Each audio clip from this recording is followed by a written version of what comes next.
BBC News. The US Secretary of State Antony Blinken says urgent steps are needed to restore calm between Israel and the Palestinians after weeks of heightened violence. He was speaking after talks in Israel with the Prime Minister Benjamin Netanyahu.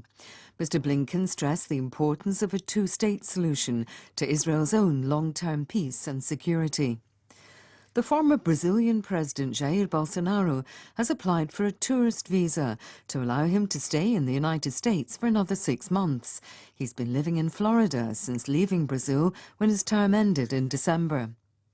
Peru's Congress has been considering a government plan to bring forward elections to October. There have been weeks of protests triggered by the impeachment and arrest of the former President Pedro Castillo. President Biden has said he's not in favour of sending F-16 fighter aircraft to Ukraine.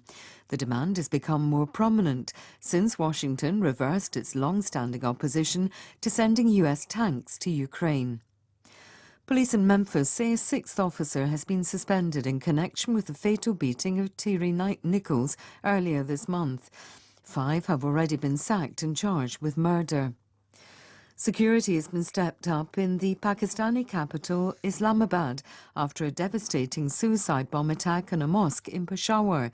Nearly 60 people, many of them policemen, were killed. Namibia says rhino poaching reached a record level last year. 87 of the endangered animals were killed, almost double the previous year's total. The main demand for rhino horn comes from East Asia. The Argentine footballer Lionel Messi has revealed to receive so many social media messages after winning the World Cup, he had trouble accessing his accounts. At one point, he had more than 1 million Instagram messages. BBC News.